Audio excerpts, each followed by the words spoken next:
Hey all இன்னைக்கு எப்படி கல்யாண வீட்டில் மாதிரி நம்ம கேசரி செய்யலான்னு பார்க்கலாம். ஃபஸ்ட்டு ரவையை எடுத்து நான் நல்லா வறுத்துக்கிறேன். ரவை வந்து வறுக்காமல் போட்டிங்கன்னா வேகாது. நல்லா ரவையை வறுத்து தனியாக ஒரு பிளேட்டில் மாற்றிக்கோங்க. நெக்ஸ்ட்டு இன்னொரு பேனில் 4 tablespoon of oil, 2 tablespoon of ghee சேர்த்துக்கிறேன். இது நல்லா மெல்ட் ஆனதுக்கப்புறமா நம்ம வறுத்து வச்சுருக்க ரவையை வந்து இதில் போட்டுக்கலாம். போட்டுட்டு இதை நல்லா வந்து திருப்பி வறுக்கணும். அந்த எண்ணெய் எல்லாமே ரவை வந்து அப்சர்வ் பண்ணுற அளவுக்கு நல்லா வறுத்துக்கோங்க. இது ஃபுல்லாக வறுத்து முடிச்சதுக்கப்புறமா இது கூட வந்துட்டு கேசரி பவுடர் ஆட் பண்ணிக்கோங்க. இது வந்து ஆப்ஷனல் தான். உங்களுக்கு கலர் வேணும்னா நீங்கள் ஆட் பண்ணிக்கலாம்.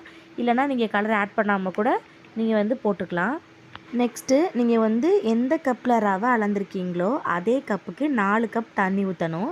அந்த அளவில் வந்து தண்ணி வச்சுக்கோங்க. சுடு தண்ணி காய்ச்சி தான் நீங்கள் இந்த ரவையில் ஊற்றணும். அதுக்கப்புறமா வந்து இது கூட ஏலக்காய் பொடி சேர்த்துட்டு நல்லா வந்து கொதிக்க விடுங்க. ரவை ஃபுல்லாக வெந்ததுக்கப்புறமா எந்த கப்பில் ரவை எடுத்தீங்களோ அந்த கப்புக்கு 2 மடங்கு ஜீனி போட்டு நல்லா மெல்ட் பண்ண விடுங்க.